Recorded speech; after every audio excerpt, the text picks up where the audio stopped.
listening to the MusicMarketing.com podcast. How to sell more music, get more people to your shows, and make more money in the music business. Here's your host, music marketer, and author of the book Six Figure Musician, David Hooper. Joining David is his co-host, Wendy Wallace. This is the MusicMarketing.com podcast, episode number 8. From Nashville, Tennessee, I'm David Hooper, author of Six Figure Musician and the founder of MusicMarketing.com. With me, as always, Wendy Wallace from Toronto, Ontario, Canada. Wendy, how are you? I'm doing okay. How about you? I'm great. Great. Glad to be here. We skipped last week. I was moving, Wendy. Yeah, we all know how stressful moving can be. Well, it's true. It's like you can't get anything else done because it's such an energy suck. And yeah. It's like what did they say, that moving is like right there in like the top 10 list of things that really stress people out? Probably. You know, it was one of the things where it's just a long process, and you've got to pack up all your stuff, and then you realize how much stuff you've accumulated, and you've got to ditch some of it. You've got to give some of it to Goodwill, and you've got to put the other stuff in boxes. So, yeah, a long process, and that was the reason we were not here at the MusicMarketing.com podcast. That was the reason I wasn't here. I don't know what you were doing. I was waiting for you to show up. All right. Well, you actually came to me with a really great topic. I was like, wow, yeah, that's great, because I just talked about it. I did a live event in Nashville where I was talking about this, and strangely enough, it really kind of hit home because I had an experience with this last week, actually, when I was moving. So I'm going to let you introduce the topic for today. Well, so sometime last week, you received your first 1-star review on Amazon about your book. There was a guy who left a very thorough review who just seemed to be either just passionately hated your book and referred to it as quote-unquote garbage, or he was just so completely offended by the contents of the book that he just needed to share his feelings about it. So it was a harsh review, and it was interesting to see how you replied back to him, and also to see just how far he kind of carried it, because he didn't just leave his dissatisfaction expressed on Amazon. He also tweeted you and asked you to give him a refund for the book. Yeah. Well, in all fairness, the book does have a guarantee, and if you're unhappy with it for any reason, the book, by the way, Six Figure Musician, which is available on Amazon. If you're unhappy for any reason, you just send it back, and I give you your money back. And I definitely, and that's what I think that you want to talk about today, right? Just kind of my attitude toward that. Yeah, I wanted to, sorry for interrupting, but I just wanted to say, like, you know, when I read that review, and I've worked with you for a long time, and we've done a lot of projects together and have gotten many different responses. But, you know, one of the things I want to say in all honesty about working with you is that for me personally, it's kind of like this safe haven, because I get to work behind the scenes, but you bear the brunt of things like that. And when I read a comment that is so harsh like that, it makes me think, like, wow, you know, it makes me even more scared to put my stuff out there. And it made me think about all the musicians out there who deal with criticism. Like, when I see, you know, I spend a lot of time on YouTube. When I see really hateful comments being left for musicians about their talent or lack thereof, according to the commenters, or their appearance, it's so discouraging. So I wanted you to give some advice for the listeners on how to best deal with criticism so that it doesn't just like keep you from doing what it is that you want, or just kind of debilitating you as well.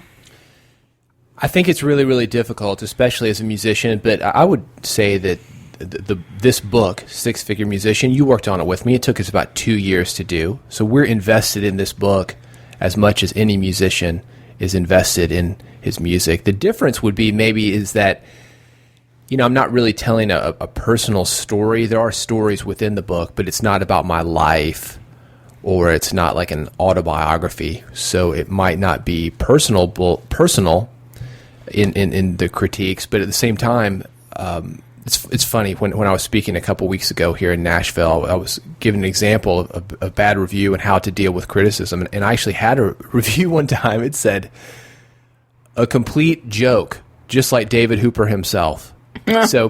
So sometimes those reviews can get personal. That was the headline of it, and I think that's still up on Amazon. Not under Six Figure Musician, but under a book I did about 12 years ago called $100,000 a Year in the Music Business. So, so sometimes, even when it shouldn't be personal, people will make it so. And one of the things, thinking about my experience with the first book and into the new book, Six Figure Musician, that I learned is that, what I do is not for everybody, and as a musician, what you do is not for everybody. Not everybody's going to like it. We talked here on the previous podcast about Daft Punk, for example, and that album, we talked about it before it was released. We were talking about the pre-release strategy, but if you go and look at the review of the new Daft Punk album, which is called Random Access Memories, people either love it or they hate it. There are a few people in the middle, but that album is not for everybody, and just like Daft Punk or just like Six Figure Musician, your music is not going to be for everybody either. And I think that's one of the really, really important things to keep in mind, is that you're not going to please everybody. When you try to do that, you please nobody. And I just like focusing on the people that I am pleasing. But if you want to, we can go through just maybe a list of things that go through my mind when it comes to dealing with poor reviews. Yeah. Yep. And I have to say, I want to just kind of give a disclaimer, is that sometimes, we review music all the time on Music Business Radio. We have a section called Dave's Demo Derby, and people send in music, and we review it right there on the air.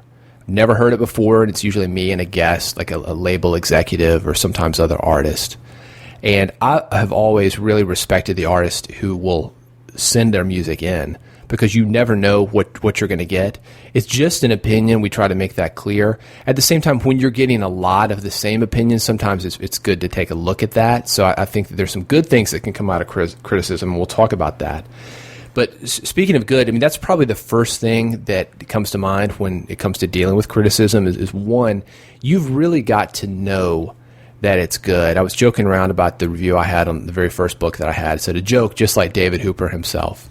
And the truth is that, I hadn't spent that much time on that book. It was a good book, but certainly not the 2 years that I spent on the new one. There were some editing issues, and the feedback that I got from those critical reviews, if you want to call them that, was really, really helpful in making the next book. And it was helpful in revising the original book. So sometimes I think criticism can be really good. It certainly is painful when you have it in a public forum when everybody can read it. But at the same time, it can be really, really good because it can get your attention and it can start the process of becoming better. Because sometimes we get so close to our art, whatever that is, in this case music, that sometimes we don't know how it's being perceived because we see it from a different perspective, because we've lived the story to write about, we've written it, we've worked over every single word, we've come up with a chord progression that's just perfect and a melody, and we're so close, we're seeing it from a totally different perspective than just the lay listener. Yeah, something that comes to mind when you say that is what I'm curious about in terms of your reaction to this review is, when I think of it, but my name wasn't on the book, right? So again, it's easier for me to deal with it. But when I think about this book, I feel like we really put a lot of effort into making sure that it was the best book that we possibly could make it. And we took months and going over it, and several editors worked on it to make sure there were no mistakes. There was just, our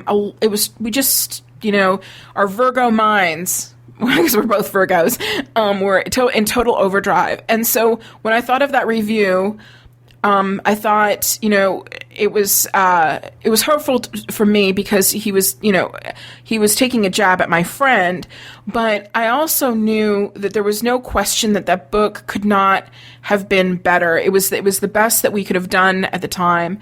And so I'm wondering what your reaction was. Did you take solace in knowing, once, maybe the hurt subsided a bit, that you took solace in knowing that you did the best that you could? Because I want to say, I mean, before you answer that question, we've been in publishing for a long time, and we've seen people who, especially like with Kindle, becoming predominant and self-publishing becoming so easy, a lot of people would just throw books up on Kindle and not give a crap about content or the quality of content, because they just wanted to make money on this new fad. Whereas with you, with this, it was the complete opposite. You weren't doing it just to, just because it was good timing or for any other reason. You had a lot of things that you wanted to say, and you wanted to write this book for better or for worse, and it was coming from your heart. Yeah, and I think that's the same thing for any true musician. The true musicians, whether or not they're famous or not, they're still going to be in that club playing, they're still going to be practicing, they're still going to be loving their instrument, whether or not they have an audience or not. And I think you do have to get really comfortable with asking yourself the question, is this the best that I can do? And that doesn't mean that you can't do better, but as you said, it's the best that we could do at the time, or it's the best as you could do as an artist at the time. It expresses yourself. And if it is, what more can you do? And the other thing, just to kind of reframe these bad reviews or criticisms that you have, is that a lot of time it's not personal. Somebody buys your album, or somebody buys Six Figure Musician. What they're looking for is a solution to a problem in the case of the book.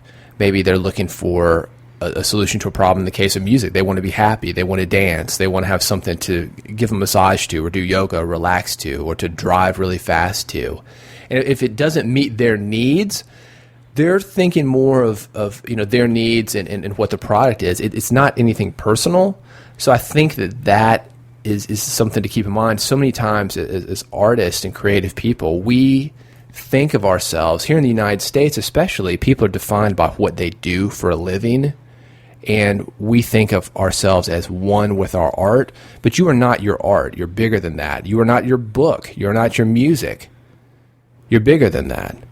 So when you can separate yourself, I think it makes it a little bit easier. It's not personal. Sometimes people will confuse things in their reviews, and they'll try to make it personal, but that's just because those people are hurting, or there's disappointment there. It's just kind of a lashing out. It's not really personal. It's really more about them than you. But when you're reading it, it can be difficult to understand that. So then that leads to the next point, because personal or not, sometimes there can actually be some constructive, wisdom that comes from those really harsh reviews.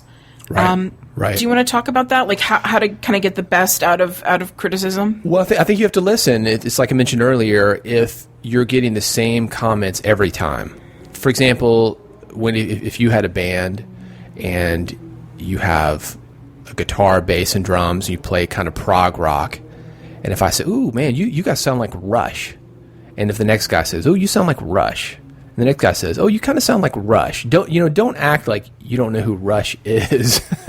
Right. Like, oh, what do you mean? We sound we're our own thing. We don't sound like anybody. Well, you do sound like somebody, and it doesn't matter because it's perception. If you don't think you sound like that, it's people's perceptions that matter. If they think you do, that's what counts. So I think that you have to, keep in mind that comments can lead to either better marketing, where you can say, hey, we sound just like Rush. Ooh, wow. Maybe that's a good thing if that's who you're targeting.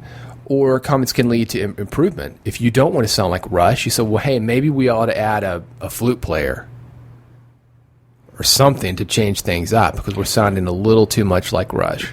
That's actually a really good idea, because, I mean, let's be honest, right? People, when they leave criticism, aren't as diplomatic as, oh, you guys sound like Rush. It's more like, oh, those guys think that they're Rush, or those guys think they're the next Rush, or what is this, the 1970s, why don't you do some modern music and try to stop sounding like Rush? And you could totally take that and spin it from a marketing perspective and kind of put some humor to it. Or do you know what I mean? Like you just said, and use it in your marketing to I guess basically turn a negative into a positive. Well, I think once you get a little bit of distance from criticisms or reviews, which are a type of criticism, it can actually be kind of funny. I mean, again, right. This book is a joke, just like David Hooper himself. That's pretty funny, right? I mean, it's like, wow. Yeah. But when you read it for the first time, when everything is really fresh, it stings a little bit. But once you get that perspective, you can say, wow, that was actually pretty funny. And it doesn't come off nearly as harsh to other people as it might to you. Everybody's got bad reviews. I think about, I had Jonathan Cain from Journey to come in Music Business Radio. We were talking about how Rolling Stone just never liked any Journey record. And the only thing that matters is whether the fans like it, in my opinion. People vote with their wallets, and they have the ultimate decision. So who cares what a critic thinks? That's just ego. That's one person's opinion. They're supposed to know better than the guy who's actually putting money toward it. I think the guy who's putting money toward it is who you really should listen to. Don't listen to family or friends. Family or friends are going to lie to you. They're a little bit more invested, like we talked about earlier. You get real close to writing that song and the melody and living the life and then writing the lyrics about it.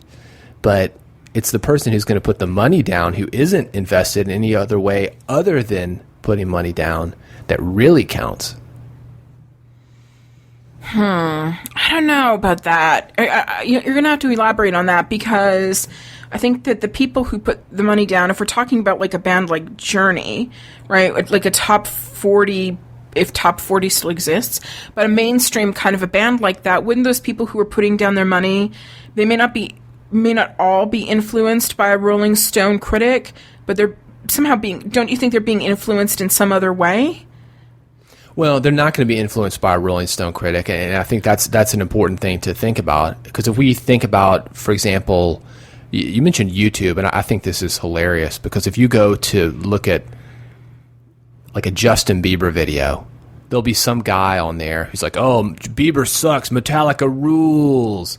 Well, if I'm the type of person who's watching a Justin Bieber video, I don't care about that guy. And same thing, vice versa. If you got Justin Bieber fans saying, hey, Metallica sucks, Bieber rules. I mean, sometimes it's just opinion, and it's not even your audience. So I think that you're right on. I guess the point is that if people are going to spend money, that says they think that it has some kind of value. Okay. So if you're selling a lot, that means that somebody thinks that you have value. So are you saying, and maybe this leads into the next thing that I wanted to ask you about, and that we're going to talk about in terms of criticism, is that even if somebody out there is bashing you because your band sounds like Rush, but then you're like, wait a minute, we just did a tour and of a bunch of clubs on the East Coast, and they were all sold out, and we have people who are constantly asking us to come to their city, and we sell out merch every show. Is this criticism really valid? Well, and who says sounding like Rush is a criticism? Sometimes people are going to make comments and it's not a criticism at all. Rush just got in the Rock and Roll Hall of Fame. They've sold tens of millions of albums. I'd love to have a career like Rush. I'd love to own Rush's publishing. Love everything about them. So who's saying? I mean, it kind of gets back to that Justin Bieber Metallica thing. The truth is, they're both great. They both sell millions and millions of albums, and they're great at what they do. But as I said at the very beginning, what you do is not for everybody, which is exactly how I responded to that review. So this book isn't for everybody. It may not be for you. Here's some things that you mentioned that I think that I did put in the book. This might help you. With that said, there is a money-back guarantee. It's on the last page of the book, and they'll tell you how to get your money back. No hard feelings. Let's move forward, man. I want to say this, and I think this is probably worth us taking a pause and commenting on. So many people get caught up in the haters, the blog trolls or the YouTube trolls, or however people are getting their comments to you. I mean, can you imagine being a celebrity and if you were like the Kardashians, all the people that are sending them nasty messages on Twitter? They don't care, because they focus on the people that love them. They just keep making that show and people keep watching it. So I think that it's easy for us to kind of get caught into the negative. You mentioned about the six-figure musician review. It's the very first 1-star review, and I'm sure there are probably some others, and there may be some others that come up because of this. But the very first, I think right now it has about 38, 39 reviews. That's 1 out of almost 40. Why don't you concentrate on the people that really love it, rather than worrying about the one guy who says no? You're not going to win him over. So focus. Don't leave. The book talks about this. Dance with the one that brung you. That's the phrase that they say. And don't ignore the people that are really there because they love you, because you've got one heckler in the audience. We've all seen that in the comedy club, right? Right. Listen to the guy. Or, well, here's what you do in the comedy club. You kick the heckler out. You listen to the guys that are there laughing, buying your merch, and buying drinks and buying tickets. Okay. And that makes for a much better show, much better career, and everybody has a good experience. Don't worry about the guy you just kicked out.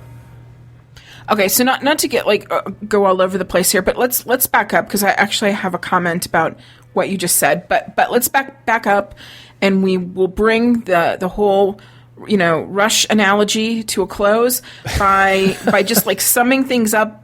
Basically, what you're saying then is that, going back to what you said earlier about how criticism can actually work to your benefit, because if you continue hearing the same thing, then that means that there's something that you should be looking at.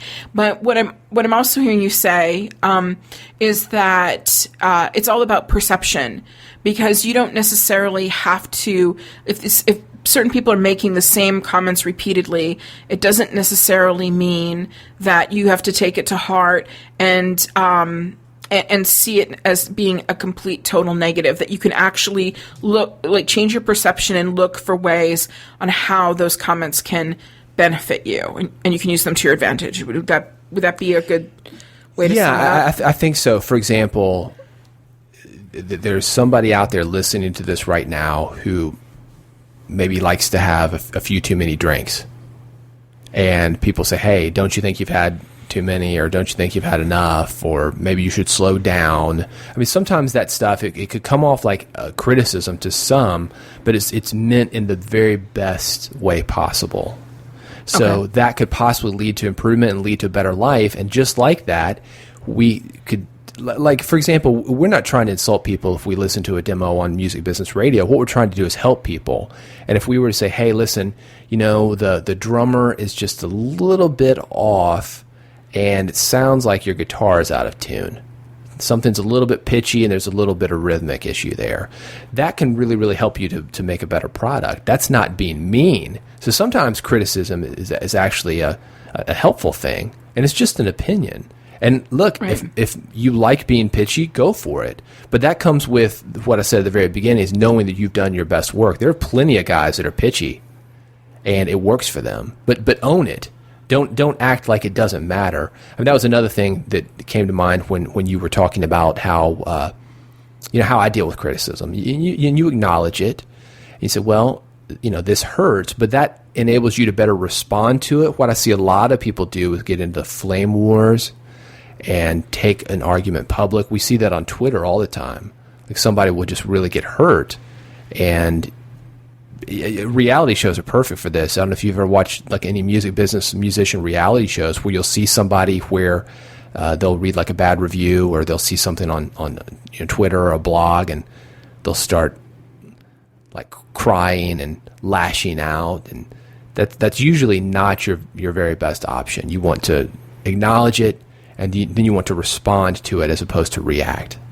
Well, okay, so can you elaborate on that? And by the way, I haven't forgotten the comment that you made about, acknowledging the people who are your supporters as opposed to giving more attention to people who are critical. We'll get back to that in a minute. But can you give some tips and advice on how to best proceed when you are faced with some criticism? What do you do? How is the best way to deal with it in terms of publicly, that is, dealing with it? Well, I think you need to ask yourself, does this person have a point? And if they do have a point, then you can acknowledge that, because it would be one thing for me to so let's say that I had too too many drinks, which is funny because I don't drink at all. But let's say that I'd had too many drinks and acted like an idiot, and it was all on video and it went up online. And then to act like that never happened. Sometimes I think it's good to acknowledge the criticism that you're getting. So yeah, you've got a point. And I appreciate, look at the positive. I appreciate that this was pointed out to me. I had, you see this with celebrities all the time. I had a few too many drinks. And here's what I'm going to do to make sure that this does not happen again. You see people make mistakes all the time, and I think you have to acknowledge it because the public is not stupid. And I think that gives maybe some credibility to your argument as opposed to just kind of putting your head in the sand and covering up your ears and saying la, la, la, la, la. It makes you seem more authentic, and it makes you seem more open to the conversation. Nobody wants to deal with somebody who's not going to be open to the conversation. So if your song is pitchy and you get criticized about that, take it in stride. I've seen a lot of these. We got the idea for the Demo Derby on Music Business Radio from live panels that they would do at music conferences. And you see sometimes where they go through the panel and 5 panelists don't like the song. Or sometimes maybe if you haven't been to a music conference, you'll see that like on American Idol. And you've got a guy who's going to stand there and argue with them. Well, it's just their opinion. You can't argue with it. So acknowledge what it is that you agree with. And then if you say, well, I disagree with you on this, that's okay. But sometimes having that damaging admission can actually make your other argument a little more powerful. But, it's such a tricky psychological thing because, as an example, you chose to reply back. So what happened on Amazon, and anyone could go check out what we're talking about. This guy leaves you a bad review. You respond to it. He responds to you. You respond again. And sometimes when people do that, it makes them look, the person who's being criticized when they respond kind of makes them look weak. And it also makes them look like they're drawing attention to the criticism.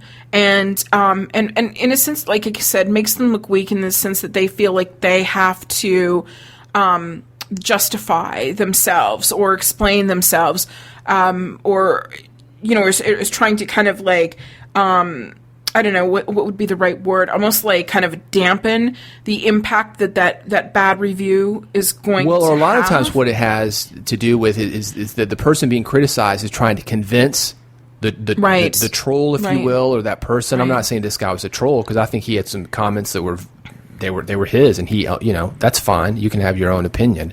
So here's what I did specifically on that, and I acknowledge it. I said, this book is not for everybody, and it sounds like it wasn't for you. So I'm going to acknowledge that his opinion mattered, and it was a valid opinion. However, since I do, because I believe in this book, we spent a lot of time on it, and I think it's a great book, think that it's a good book. I know there's other people reading this, and I want to explain my side of your argument.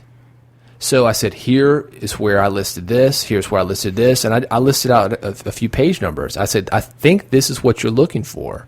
So again, it may not be for you, but if somebody else is reading this and you're worried about similar things, this is my response to it. Done. Because I don't think that you're going to try to win over everybody. I see that with a lot of these guys online. I got a buddy of mine, and he has tens of thousands of people reading his website. He's a writer, like a blogger, podcaster guy. And I see him sometimes get caught up in what I would call basically a flame war, either on message boards or Facebook or on the blog itself, trying to convince this one guy. Well, you're not going to do that probably, because it takes a lot for somebody who's come at you full force to kind of do an about face. Oh, hey, man, you know what? I was wrong. You're right. They're not going to do that. They're never, even if they start agreeing with you, even if you can argue with them, they're never going to do that. So your biggest hater probably is not going to be won over. Again, I think it's kind of ridiculous to engage those people. Even when responding to criticism, I think it should be basically to focus on the people that do like you or the people that will like you. Because what you do is not for everybody. Okay, but when we'll get to that, but so I guess break it down here. When is the best time to respond to criticism, and when is the best time to stay silent? Well, the best time to respond to criticism, if you are going to respond to it, is after you've taking a deep breath, and you can respond, and where it's not like a knee-jerk reaction. Give it a little bit of time and think, well, this is, after you've looked at it and you say, well, I disagree with what this guy said, and that involves you kind of taking a step back from your own work. Again, let's talk about the out-of-tune guitar or the off-rhythm drummer. You've got to acknowledge that. Don't get in there and, as we say in Tennessee, don't piss on my leg and call it rain. Because people see through that. If the guy's got a good argument, give it to him. And then in that case, just, hey, thanks for your comments, appreciate it. You can acknowledge them because people want to be heard. But don't get into the flame war where you're going to do one thing and then call it another. If you've got one thing and you're going to label it another. Right. So let's get back to that point about acknowledging supporters. My advice would be this, from my own life experiences and things, is when someone has hurt me, what I find what makes me feel better almost immediately is to just thank someone who has supported me. And speaking from a fan perspective, what I always find a bit discouraging is if I'm following like a musician on YouTube as an example, and I've bought their CD, I've commented on their videos, I've liked their videos, all of that good stuff, and they never really say thank you to their supporters. But yet, if they happen to get some bad comments and some criticism, they will specifically make a video acknowledging that. And it almost feels like they're more stimulated and more moved by negativity than they are about all of these people who are fans and who have been supporters. Yeah. So speaking as a fan to all of you musicians out there, I would hope that if you're not already, that you would make that extra effort to express gratitude to your fans, because the more you do that, the more they're going to take care of those people who are being critical of you. Let me give you an example of that. This is perfect. There's a DJ here in town, radio host, and also media celebrity, Dave Ramsey. You've heard of Dave Ramsey, probably in Toronto, right? Yes, we have the internet here. So, yeah. Well, he's probably on radio up there. This guy has just a media empire. Basically, Dave Ramsey's show is this. If you've got debt, pay it down, buy everything in cash. That's his show. Financial advice for various people. Anyway, Dave has a lot of fans. He's changed a lot of lives. And he has so many of those fans. When somebody kind of pops their head up to give a critique of him, those fans do the work for Dave. At the same time, that's actually a really great guy to watch. I think it's Dave Ramsey. It's at Dave Ramsey on Twitter. And I've seen him get into flame wars, and he just comes off looking like an idiot when he gets involved with some redneck Tennessean that's going to call him, hey, Dave, you don't know what the hell you're talking about. Or some idiot named like gasbag542 at AOL.com. And, you've got this media celebrity that's being kind of bullied. It's kind of like a David and Goliath kind of thing, isn't it? And it's better for him to let his fans deal with those people rather than him jump in there. So I think that he would probably be a good example. I can't believe I didn't think of that earlier. To see, in a lot of cases, what not to do, but by watching his fans kind of handle that stuff for him, what to do. Good example. So we need to wrap up this podcast. Any other advice that you have? Yeah, just the final thoughts on this. I think any kind of criticism, I think there's an opportunity. You don't have to take the criticism. You don't have to acknowledge it. You can either acknowledge it or not. I think it's an opportunity to find like minds. I think it's an opportunity to open up a conversation. Sometimes, like with this review of Six Figure Musician, for example, I think it's a thing that, somebody out there was looking at the book and was thinking that, hey, what if this book is total BS? Sometimes having too much good information out there, too many positive reviews. If you were to go to a restaurant on Yelp.com, let's say, and there's 50 glowing reviews, but nobody hates it, you're going to be a little bit more skeptical. So sometimes the bad review actually helps the good reviews because it shows that you're not going to get there and edit the bad ones out and stomp on them, which is what a lot of people try to do. This isn't like communist China here, right? People have an opinion, you're going to let them have an opinion.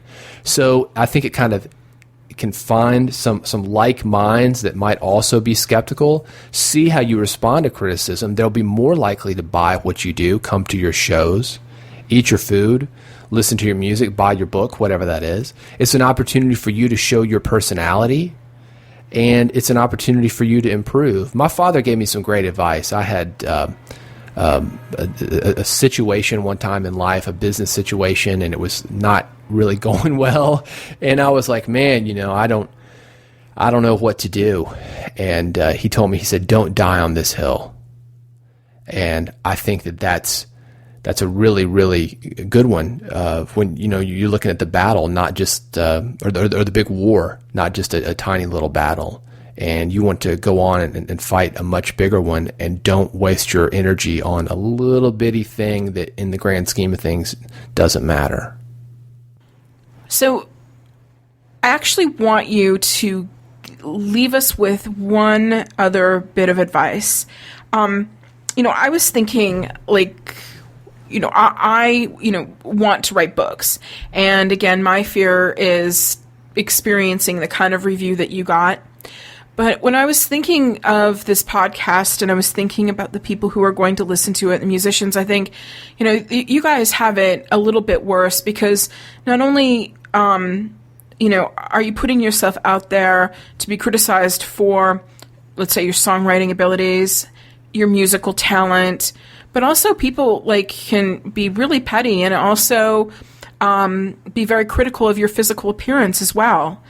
So do you have any advice to give people who are listening to this on how not to let that that criticism really affect them on a heartfelt level?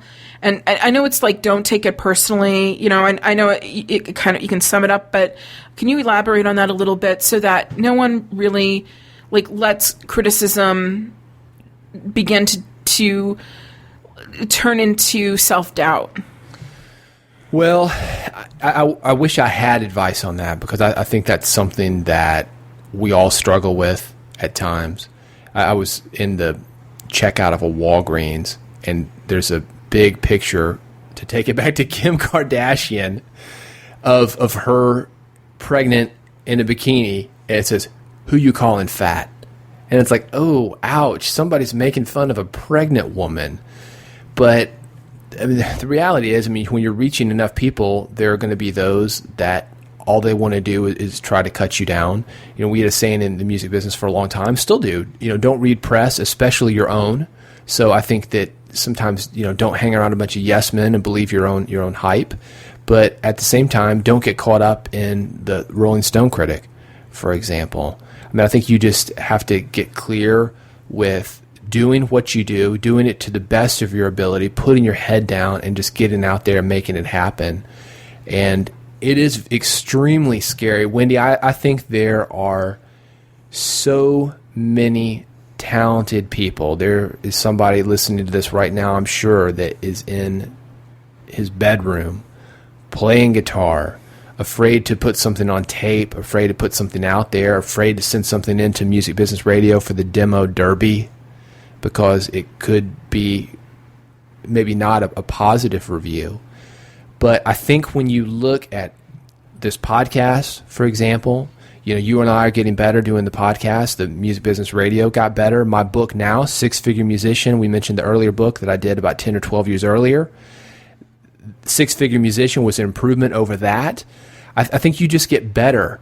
And I think when you look at this thing as the long-term war, if you will, not to use such a violent term, but the marathon, not the sprint, and realize that you're going to continue to get better, that those criticisms will be less and less. And if they're not, it just means you're reaching more people. Because just to kind of wrap this thing up in a big bow, as I started out, what you do is not for everybody, and it may not be for the person who's criticizing you. Okay, so you don't need to plug the book because we've talked about it for the last 40 minutes. So what else do you want to tell people about how to contact you? Yeah, I'm available. Answer everything that comes through on Twitter. It's at David Hooper. And that's probably the best way to get me. Facebook is another way. Facebook.com/music marketing. And of course, the blog, which we named the podcast after, musicmarketing.com. That's where we had some cool stuff. Just had a big contest, like $15,000 worth of music stuff.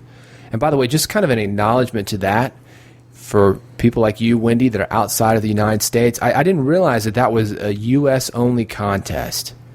And apologies to all the international folks out there, the non-U.S. people that couldn't get involved. We'll see what we can do to try to get you guys some cool stuff too. All right. Well, thanks for another awesome podcast again and all of your advice. I hope I appreciated it, and I hope anyone who listened got something out of it as well. All right, Wendy. Well, we'll be back next week for episode number 9. Do you know what's coming on the books? No. What? Well, I don't either. That's the great thing about this.